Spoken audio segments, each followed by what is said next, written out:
This hour of the Costa Report is brought to you by Dole Food Company, the world's leading producer and distributor of fresh fruits and vegetables. Welcome to the Costa Report. I'm Rebecca Costa, and thank you for joining me for another 2 hours of Straight Talk Radio. As I do each week, let me take a moment to open the program by welcoming members of our armed forces who are joining us over the internet today, as well as new listeners on affiliates in San Francisco, Miami, Atlanta, Chicago, New York City, and throughout all 50 states. Thank you for making us part of your news week. In just a moment, the former House Majority Leader known as the Hammer, Mr. Tom DeLay, will be joining us to talk about the need for ethics oversight in Congress to stop the recent shenanigans designed to court media attention and also weigh in on the current race to the White House. But before Mr. DeLay joins us, let me tell you a little about his background. Thomas Dale DeLay was born in Laredo, Texas, and is a graduate of the University of Houston. His start in politics began in 1978 when he was elected to the Texas House of Representatives. 6 years later, DeLay was elected to the U.S. House of Representatives. In 1988, he was appointed Deputy Minority Whip. And in 1995, Mr. DeLay was elected House Majority Whip. Then in 2002, following the midterm elections, DeLay was tapped to serve as House Majority Leader, where he is credited with unifying Republicans in the House. Mr. DeLay stepped down from his post in 2005 and co-authored the book No Retreat, No Surrender, and also founded the strategic consulting firm called First Principles. It's my pleasure to welcome to the Costa Report former House Majority Leader, Mr. Tom DeLay. Thank you for joining us today, Congressman. Well, thank you, Rebecca. I appreciate it. It's great to talk to you. Now, I have to tell you, I have been looking forward to talking to you ever since you came out in favor of charging members of Congress who use sit-ins, endless filibusters, and other stunts to get media attention with ethics violations. So I want to start there. Specifically, what kind of ethics provisions are in place to stop Congress from becoming a three-ring circus? And more importantly, what good does it do to charge a member of Congress with an ethics violation? Well, if you don't mind, Rebecca, let me also start by finishing your opening about me. I also have a book that just came out called Revival, Revolution, Rebirth that is co-authored with Wallace Henley, a good friend of mine, that we might be able to talk about later. But to answer your question, of course, the decorum of the House and keeping that decorum is tantamount in the ability for the House to operate. When you have 435 plus some territorial members, it's very difficult to herd those cats and pass legislation in the first place. So you have to have a set of rules and ethics rules that allow members to work together without being disrupted by crass politics or unethical behavior. And that's what I was talking about when a number of Democrats who were upset. By the way, the Democrats are in the minority. They don't get to set the agenda, but they were upset that some bills that they had on gun control would not be heard on the House floor, and therefore did a sit-in on the floor, violating almost every decorum rule in the House of Representatives. And I think the Speaker handled it well, but these members should not get away from the consequences of their actions. The future operation of the House is incumbent that members be punished when they break the rules of the House. But when you talk about a punishment, what kind of punishment is available for disrupting regular business? Well, there's all kinds of things that you can use, from taking away their parking spaces to taking them off of committees, or just sanctioning them. You can sanction. There's all kinds of sanctions depending on their behavior. a sanction against a member is very embarrassing and detrimental to their reputation, not the least of which, when you're sanctioned for ethics charges, you have to go back home to your district and answer to your opponents the reason for your disrupting the and violating the rules of the House. That gives your opponents a leg up when you're standing for re-election. Now, we have a lot of government leaders that appear on the program here, and they seem to say that stunts like this have always taken place, and this isn't anything new. What do you say to that? Not like this. This disrupted the House operation. It disrupted the ability for the House to do its business.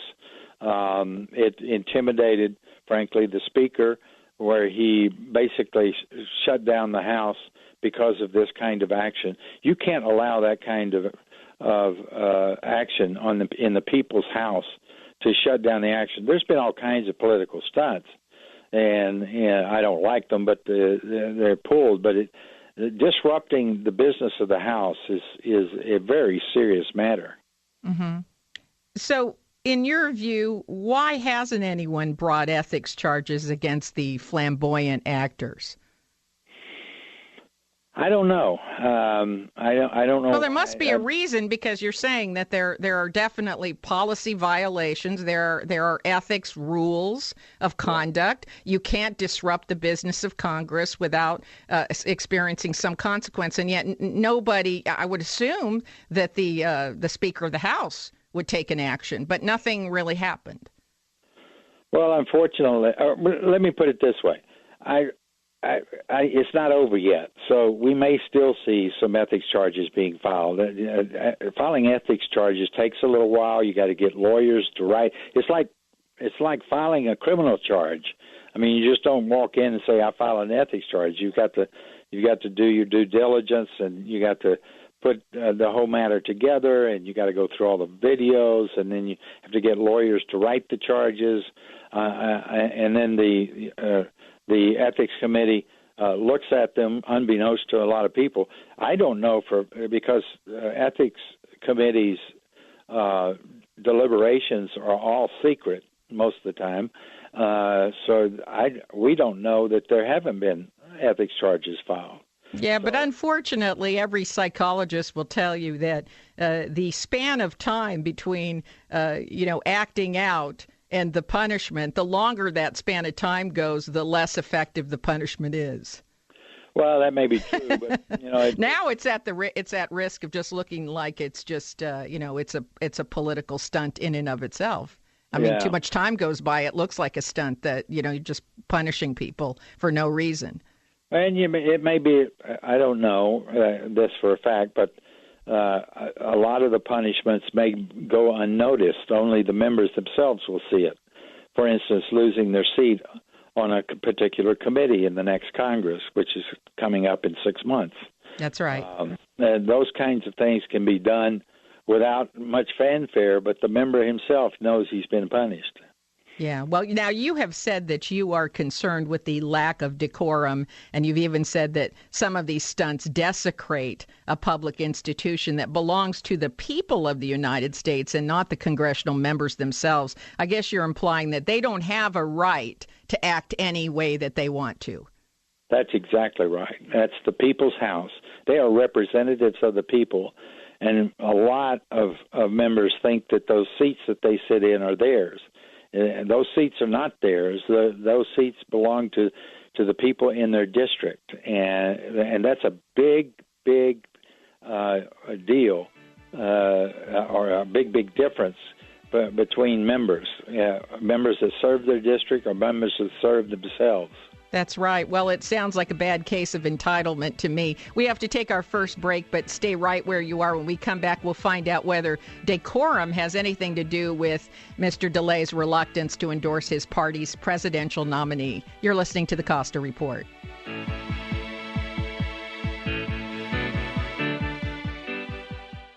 I'm here today with Scott Caraccioli of Caraccioli Cellars, recent winners of the best sparkling wine in the U.S. in the Champagne and Sparkling Wine World Championship. Congratulations, Scott. Thank you, Rebecca. Thanks for having me. Now, many would say that Caraccioli Cellars was a dark horse in this worldwide competition. Definitely, we didn't expect for that to happen. Entering this competition is something I would do it just to get the tasting notes and the feedback from Tom. Tom Stevenson is the bubbles critic. He lives for sparkling wines across the world. And at the very beginning when we started this project, Michelle always said that Tom's opinion was the one that mattered the most in terms of if we're making good bubbles and if we're going in the right direction. And then to win awards and win Best of Class awards and ultimately the best sparkling wine in the U.S., it's definitely affirmation that we're going in the right direction. Visit the Caraccioli Tasting Room on Dolores Street in Carmel by the Sea, or find us online at caracciolicellars.com or reach us by phone 831-622-7722. Big data is being generated by everything around us all the time. Every digital process and social media exchange produce it. Systems, sensors, and mobile devices transmit it. Big data is arriving from multiple sources with ever-increasing velocity, volume, and variety. It's becoming the world's newest resource for competitive advantage, allowing decision-making to move from the elite few to the empowered many. The escalating demand for insights requires a fundamentally new approach to architecture, tools, and practices. To extract meaningful value from big data, you need optimal processing power, analytics capabilities, and skills. Find out how IBM Big Data and Analytics can transform your business. Visit www.ibm.com/bigdata today. That's www.ibm.com/bigdata.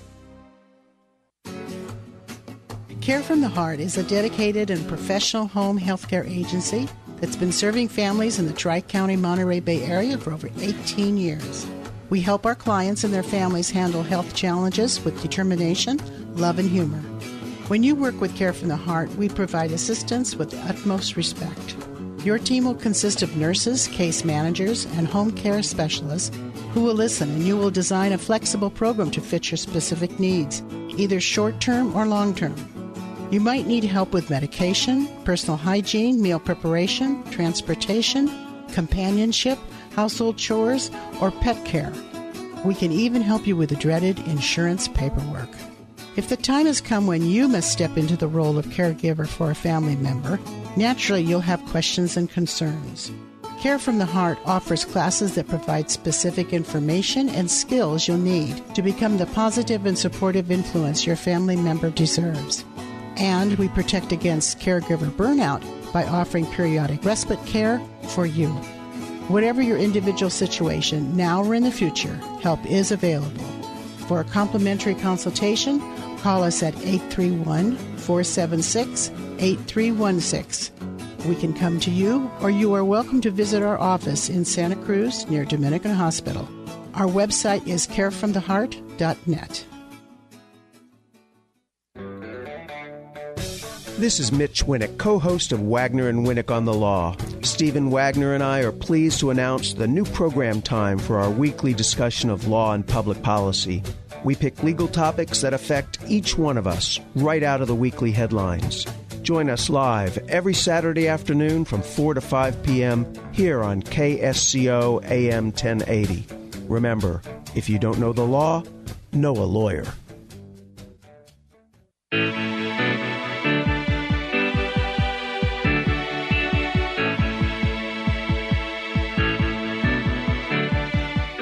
Welcome back to the Costa Report. I'm Rebecca Costa, and my guest today is former House Majority Leader Mr. Tom DeLay, who has a new book out titled Revival, Revolution, Rebirth, which we're going to be talking about in just a moment. Now, Mr. DeLay, you have made no secret about the fact that you need a little time to decide whether you can endorse Donald Trump or not, given your strong feelings about the decorum that we have a right to expect from Congress. How much of your reluctance has to do with his behavior, and how much of it's related to policy differences? Well, Rebecca, coming into this election, I really believe that I thought that this election would be the crossroads for our country. And that's why I wrote this book that you just mentioned.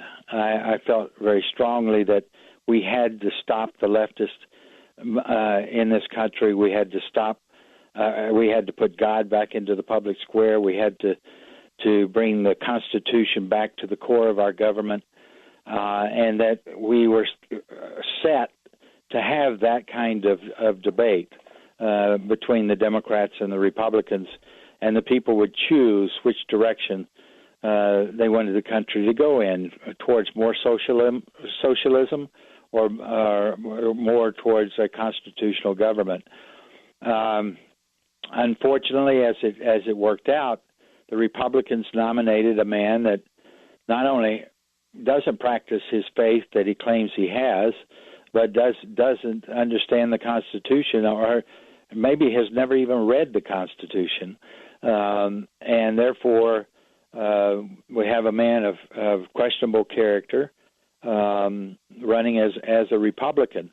My vote is extremely important to me. My endorsement is very important to me, and it's very difficult for me, a person that has, I think, stood on constitutional principles my entire career, to support or endorse someone that has no understanding nor care if we return to constitutional principles, and I'm being proven right.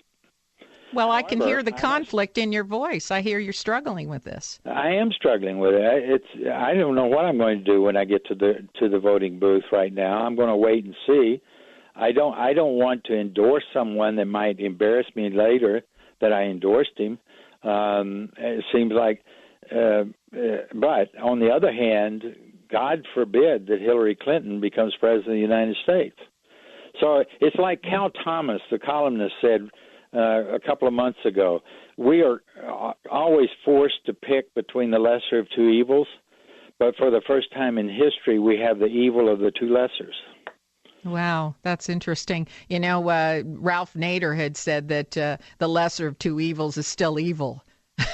So, there you go, right? Yeah, right. But recently, 50 Republican national security leaders came together and they signed a letter saying that Trump would be a dangerous president. Did they do the right thing speaking out, in your view?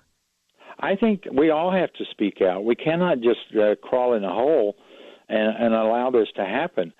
We have to set ourselves up for whoever's president. Now, what I'm doing is I'm trying to avoid conversations like this, but at the same time, I'm focused on down ballot. I'm urging people to use their resources for the races down ballot. We have to hold on to a conservative Senate. We have to hold on to a conservative House in order to stand up to whoever's president of the United States. I think conversations like this are important because I'm one of the few radio hosts who has gone national and said, I am undecided.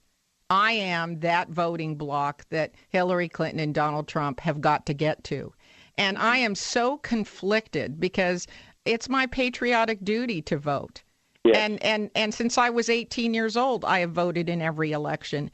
And I don't think I can this time around. And I'm deeply disturbed by that. Look, regardless of what, how we may feel conflicted about Trump, he won the primaries fair and square. Well, the way I look at it, and especially to those people that beat up on me for electing Hillary, how many times have you heard it said, if you don't support Trump, you're electing Hillary? Well, I don't agree with that. The people that nominated Trump elected Hillary. And it's their responsibility to get Trump elected if they can.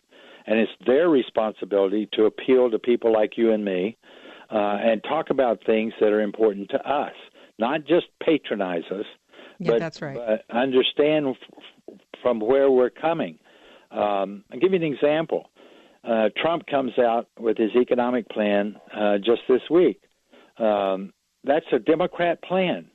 It's amazing to me that people don't see his economic plan as a Democrat plan. It's progressive. It even starts a new welfare program for child daycare. It interferes with free trade and open trade.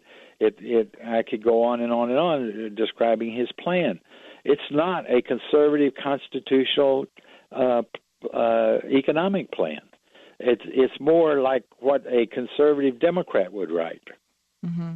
Mm-hmm. Well, there's no question that Mr. Trump has got is a shifting. I guess the kindest word I can use is his platform is evolving. It's shifting, and he has a tendency to say things which incite a lot of emotion from those who support and oppose his candidacy. But on the other hand, it seems like that unpolished, unscripted recklessness is also what makes him seem authentic.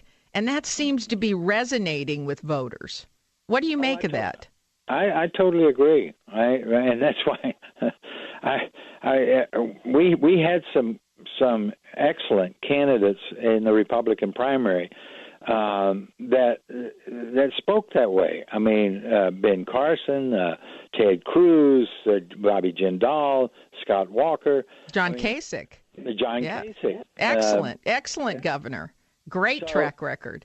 Well, and speaking out, but Donald Trump did it in such an outrageous way. People, I understand what they're going through. I have the same emotion. The Republican leadership over the last 10 years has really been suspect, and it's really sad when the American people in 2010 and 2012 and 2014, sent good, solid Christian constitutional conservatives to Washington, and the leadership sitting in Washington stopped them from doing what the people wanted. And the people are reacting to that. It's their fault that this is going on. Mm-hmm. And Trump is... Well, it seems like they're choosing authenticity over any specific policies or programs. People like the fact that he's an outsider, he's real, he's tangible, and they have some hope he'll get something done. They don't seem to be choosy about what that something is. That's the point. They don't care what the something is. They're going to be very disappointed if he becomes president and the Republican Congress just rubber stamps what he wants done. I mean, almost every policy, and you can name any one of them, and I'll give you the policies that he's put forth are liberal. Well, let's talk about that on the other side of the break. We have to take another scheduled break. We'll return after these brief messages from today's sponsors. You're listening to the Costa Report.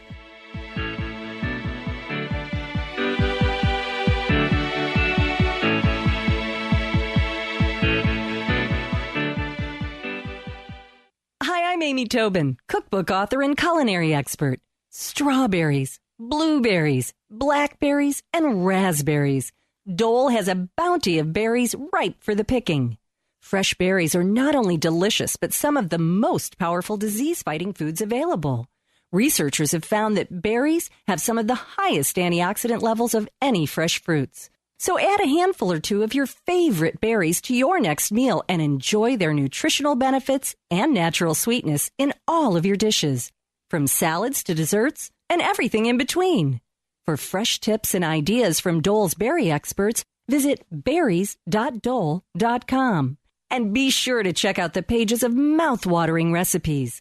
Whether it's a sweet and savory blueberry cranberry chicken salad or a simple strawberry sorbet, Dole has the perfect berry to inspire your next berrylicious dish. Not available in all states. Whoa, what do you have there? It's a Reese and Irvy's frozen yogurt. We just had our robot make one. A robot made your frozen yogurt? Yes, from Reese and Irvy's, the world's first fully interactive robot vending machine that serves 9 flavors of delicious yogurt with 6 amazing toppings. And it's available for an exclusive franchise opportunity. Wait, you mean I can own my own frozen yogurt robots? And make money at the same time. These robots are the future of frozen yogurt franchising. They can be placed almost anywhere and operate 24/7. Malls, theme parks, grocery stores, you name it. A robot that serves frozen yogurt. That's revolutionary. Exactly. Reese and Irvy's Froyo robots are taking the market by storm. No more messy yogurt bars, long lines, or do-it-yourself machines. Just delicious frozen yogurt in 60 seconds or less. Anytime, anywhere. How do I get my own Reese and Irvy's robots? It's easy, but you better act now. Locations and machines are going fast. Just go to froyofranchising.com and enter promo code 1919. That's froyofranchising.com, promo code 1919. Hi, registered pharmacist Ben Fuchs here. I've been studying healthy bodies for 35 years, and what I've got to tell you may shock and surprise you, but if you listen up, it may change your life. Appearances are deceiving. This is a common theme in life, and it's nowhere more true than with the health of our skin. We're all influenced by what we see in our everyday lives, in our interactions with our world, in everything we come upon. We assess what is real with our senses and through the perspective of our past experiences. In nature, a calm blue ocean surface can mask a chaotic cacophony of color and livingness and death. And in biology, a seemingly still human body hides the reality of a seething, roiling cauldron of chemistry where shape-shifting molecules are eternally morphing in unimaginable numbers and steps and stages. This is true in life, and it's true in our bodies. And it's particularly true about our skin. The skin is a multi-layered structure made up of various components. And the fact that it's multi-layered means that to get the best effect from our skincare products, we have to recognize the layer that we're trying to address. Dry skin? You want to work on the upper layer. Use vitamin C containing products. Omega-6 fatty acids can be helpful too. For dark spots, you want to work on the skin surface by applying lemon juice, vinegar, or red wine, and also on pigment cells located in the lower skin layers, using ingredients like vitamin A as retinol and maybe herbal extracts of licorice, bear claw, and turmeric. For wrinkles and thinning skin, you have to go deeper still. And for the most part, when it comes to topically applied ingredients, only vitamin A and vitamin C can work at these levels. Pharmacist Ben here, urging you to go to kscohealth.com to order Beyond Tangy Tangerine, the Healthy Start Pack, and other nutritional supplements that I personally use and recommend. You can purchase these premium quality products at wholesale prices online at kscohealth.com. That's kscohealth.com. I'm the pharmacist that believes that staying healthy and strong is not only about medicine, it's about giving your body the raw materials it needs to do its work. Go to kscohealth.com. Make sure you check out the cool videos, too, at kscohealth.com. That's kscohealth.com.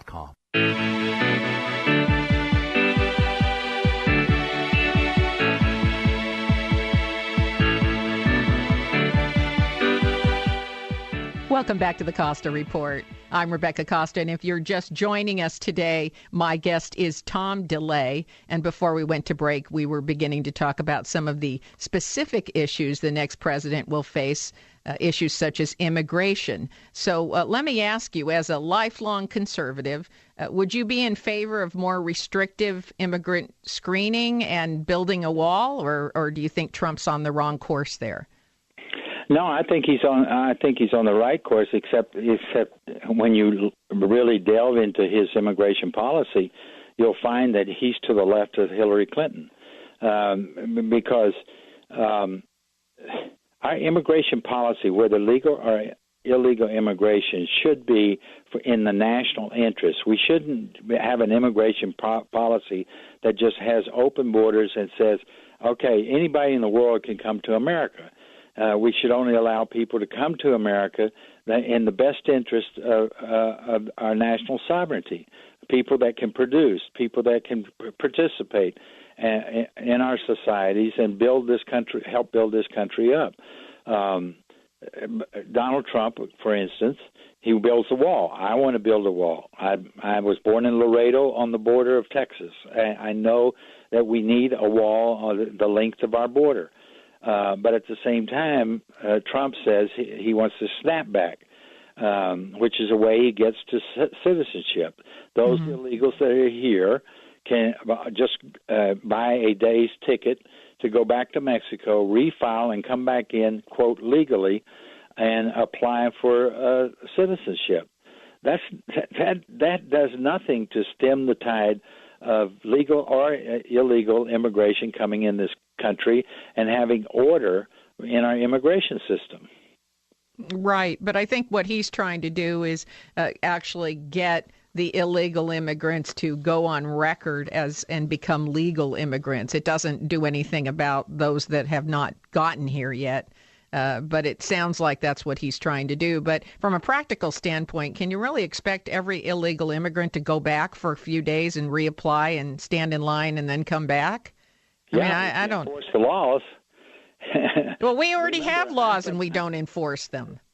I know, but that's the whole point. The reason where we are today is because the President of the United States won't enforce our immigration laws. Right. We have laws that we don't enforce. We don't need any new laws, to be honest with you. We just need to enforce the ones that we have. Boy, you're singing my song there. And how about Trump's economic and trade policies? Do you agree with his tax plan, for example? No, it's a progressive tax plan. He goes to three. That is unconstitutional. Number one, he does go down to three tax bases, and I appreciate that. I mean, I would be for it if it came to the floor. But this is a time for bold action. Most Americans want a flat tax, or at least a national sales tax in place of the income tax.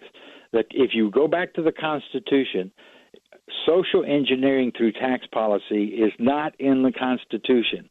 And not only does he start a new welfare program by giving total deduction for child care, he takes everybody that makes over $30,000 off the tax rolls.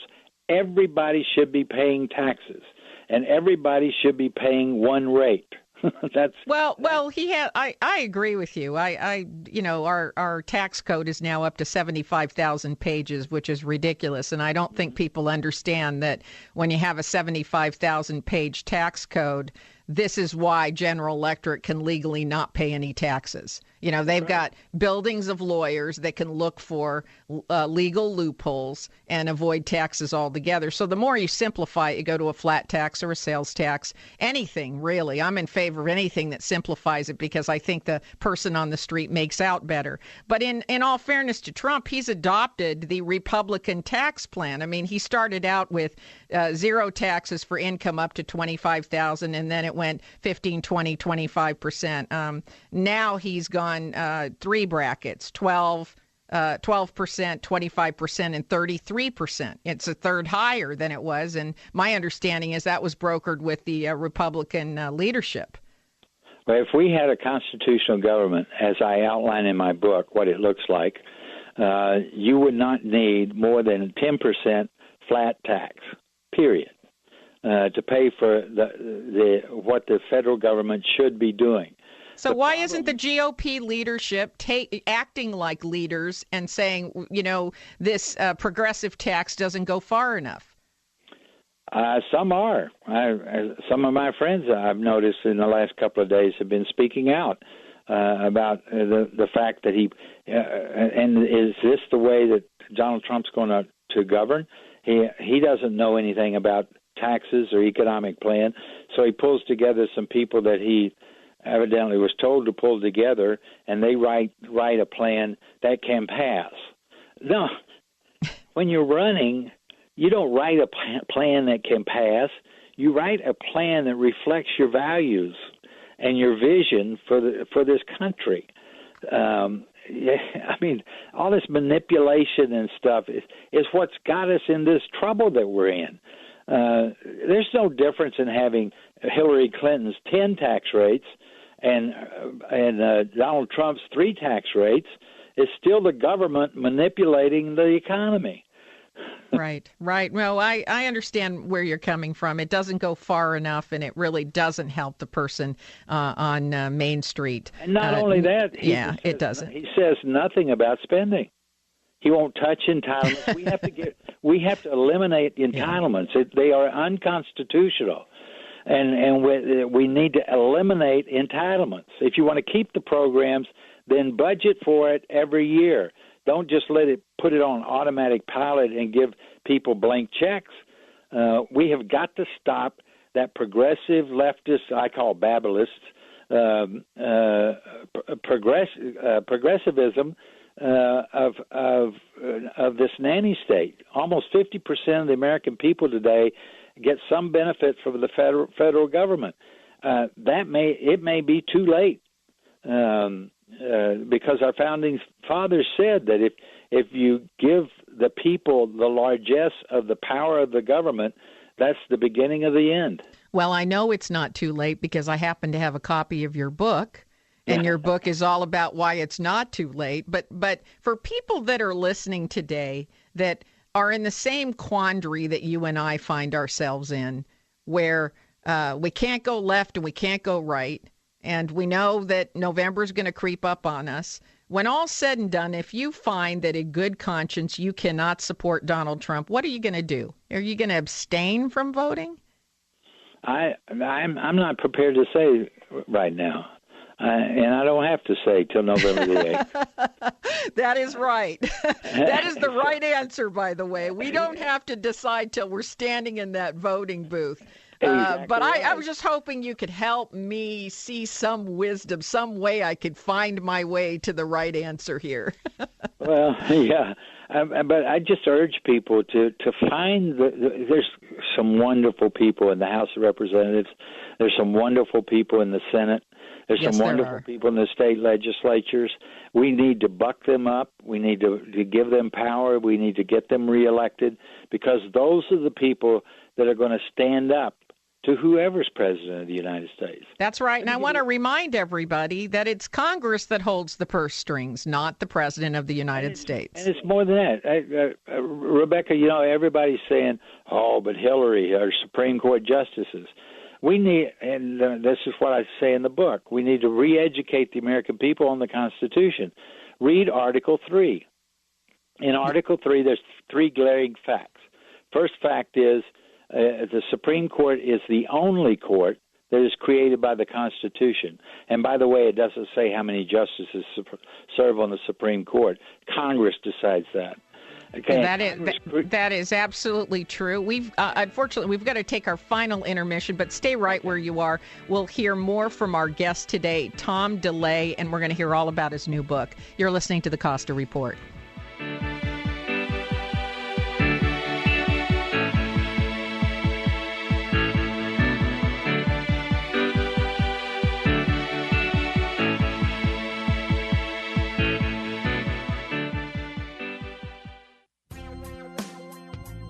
If you listen to the news today, you might come away with the impression that our biggest challenges are political and economic. But if this were true, then countries which have different political and economic systems would be facing different problems. But they aren't.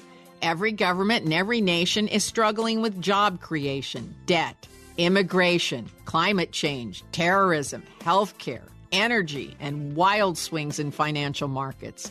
So something else must be going on.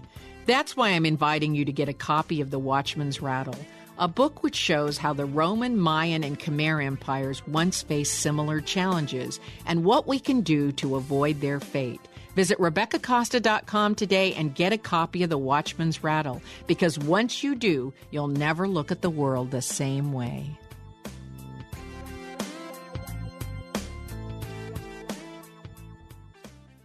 If you're wondering what to do with all that data you're creating, do I have an offer for you? Tableau is drag-and-drop software that people of any skill level can use to analyze and turn data into something actionable. That's right, I said actionable. And isn't that what all that data is for? With Tableau, you can connect to any data in virtually any format and visualize it on the fly. Databases, spreadsheets, even big data sources are instantly combined into usable charts, graphs, reports, and dashboards. People can analyze data and drag and drop at 10 times the speed of a traditional business intelligence system. But the most impressive thing about Tableau is that anyone can use it. And just to prove the point, you can get a free 14-day trial from Tableau just by mentioning you heard this ad. But do it now, because this offer won't last. For your free 14-day trial, visit Tableau at tableau.com/Costa. That's tableau.com/Costa. Tableau software. What's your data trying to tell you?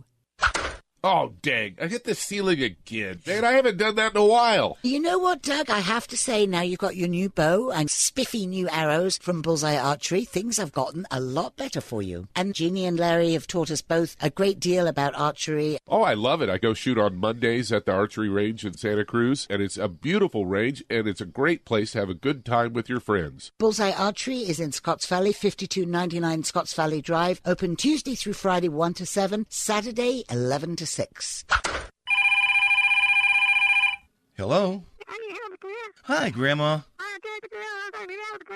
No, Grandma, I can't fix your computer. I'm sorry it's so slow, but I don't know what to do with it. You clicked on what?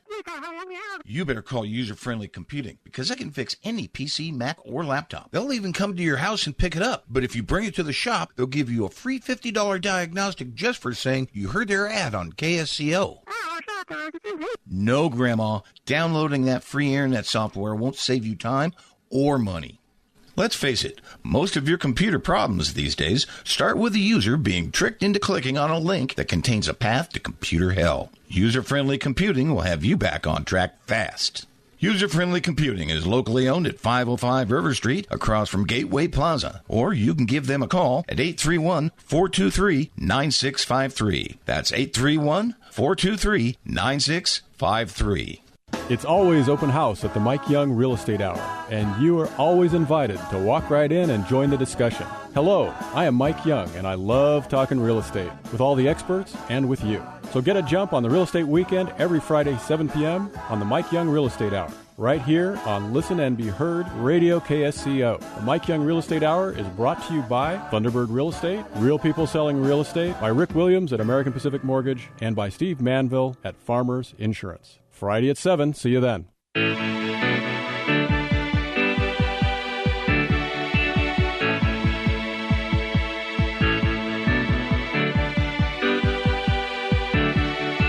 Welcome back to the Costa Report. I'm Rebecca Costa, and today we're speaking with former House Majority Leader, Mr. Tom DeLay.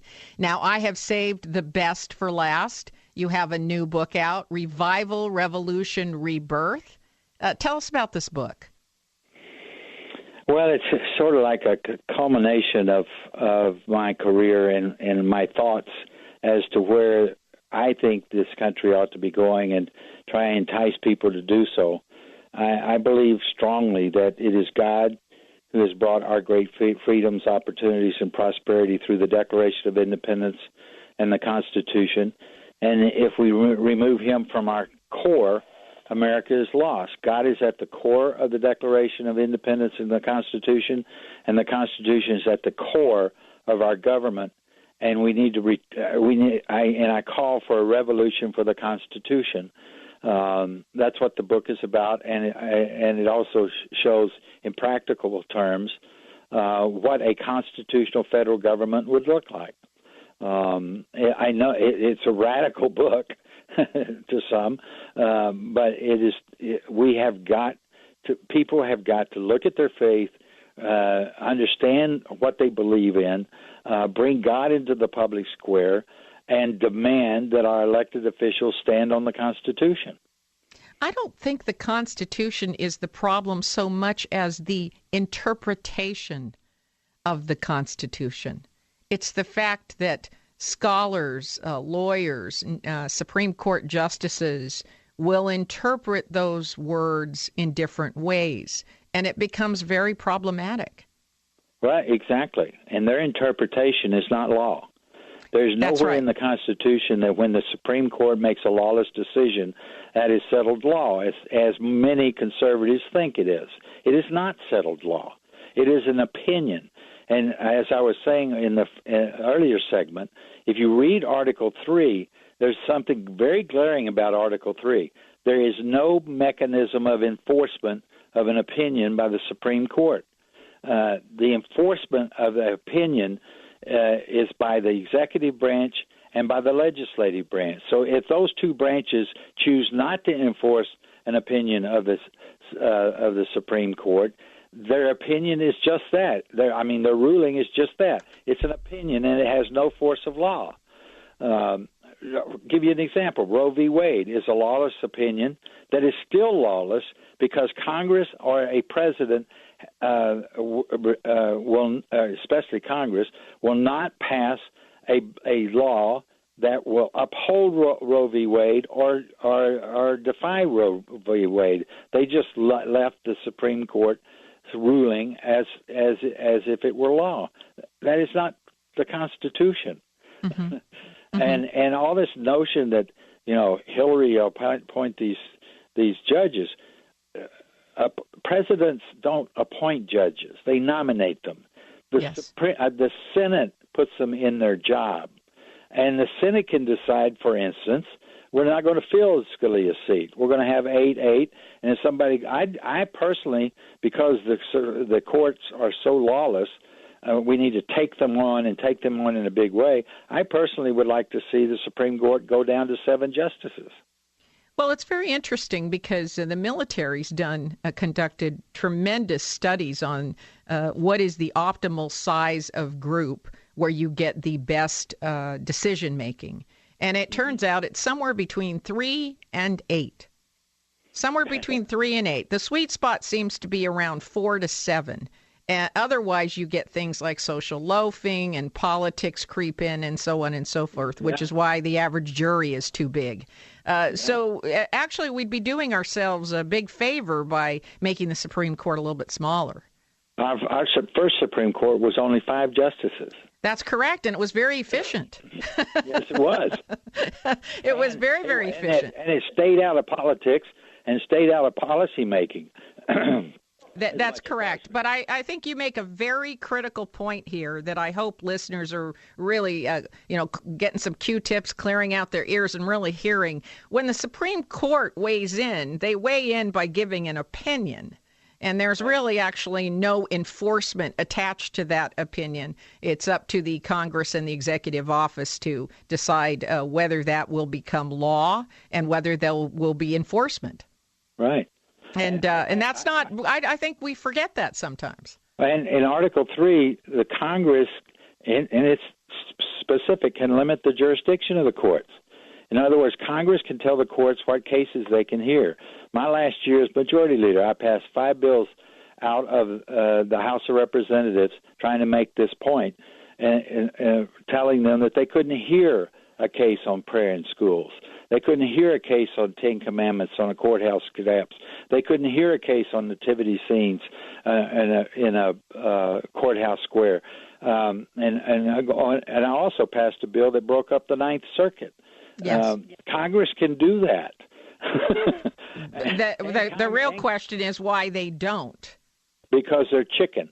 Yeah, well, you said it, and my hat's off to you. You kind of done 2 things in this discussion today. One, I really respect the fact that you're ambivalent about giving your endorsement. It means your endorsement is important to you, and as mine is. It's my word is my bond. And I take it seriously, and the proof of that is I don't give it willy-nilly.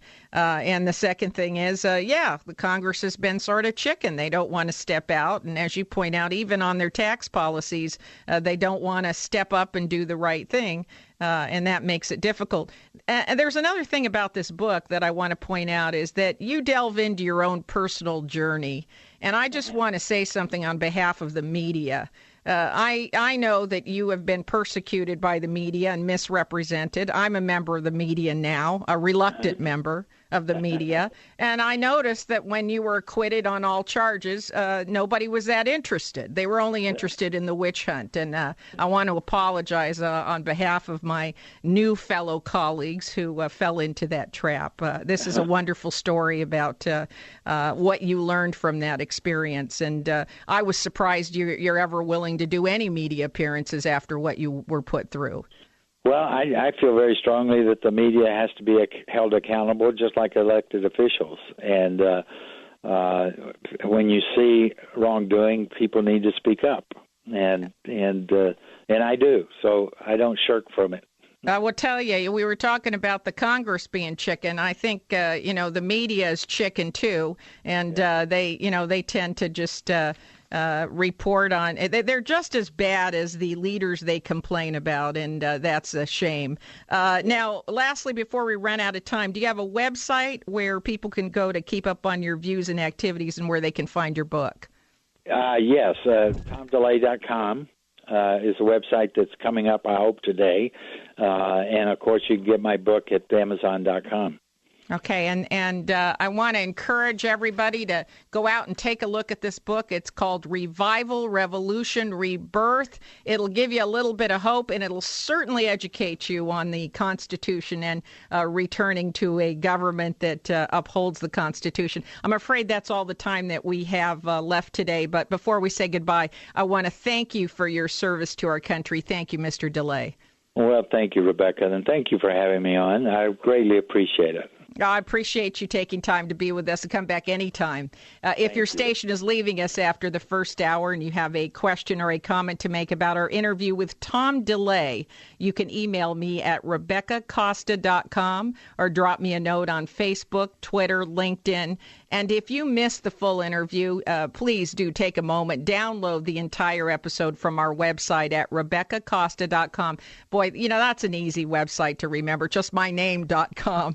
You can also get it on Apple iTunes, Podbean, and also our YouTube channel. They post some images and our interviews each and every week up on the YouTube channel. My guest next week is former CEO of computing giant IBM, Sam Palmisano. You don't want to miss Sam Palmisano.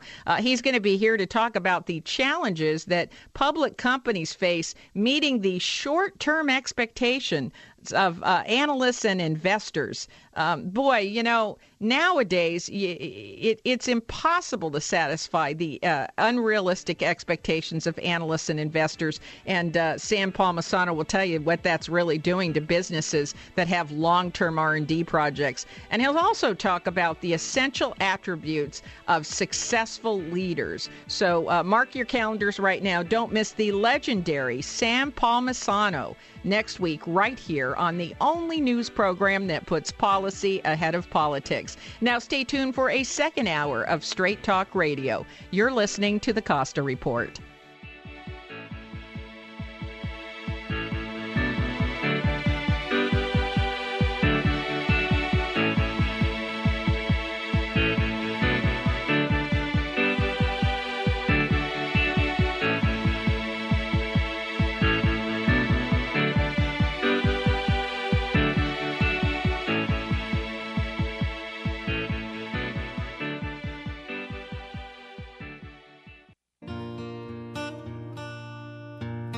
Biodiversity is the very fabric of our lives. It is everything around us, all of nature, but human impact is diminishing biodiversity at an alarming rate.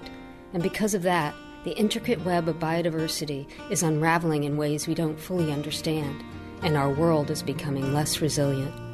That's why we are biodiversity advocates. We're the E.O. Wilson Biodiversity Foundation. Guided by the greatest living naturalist, E.O. Wilson, we champion research and education that expands our understanding of biodiversity and informs worldwide conservation efforts. The E.O. Wilson Biodiversity Foundation is building a movement of environmental stewards like you who share our sense of responsibility for the living world that is our home. Join us in our quest to protect biodiversity, the fabric of our lives. Visit eowilsonfoundation.org. This is Dan Hafley, Executive Director for O'Neill Sea Odyssey. The ocean is alive and we've got to take care of it. Jack O'Neill coined that phrase 20 years ago when he founded O'Neill Sea Odyssey's free ocean-going science program for area schools. So please join us for our 20th anniversary celebration on Saturday, September 17th at the Seymour Center in Santa Cruz. For more details and to make reservations, go to oso20th.org. Thank you. You can get almost anything on the internet except personal service. Hello, I'm Scott Bedell with Bedell Nelson Harbert Insurance, your Allied agent in Santa Cruz. When you call Bedell Nelson Harbert, a real person will answer the phone. A real person will help you save money by packaging your home and auto insurance with Allied. We can even help you save on your vacation rental with the Foremost Insurance Group. Give us a call.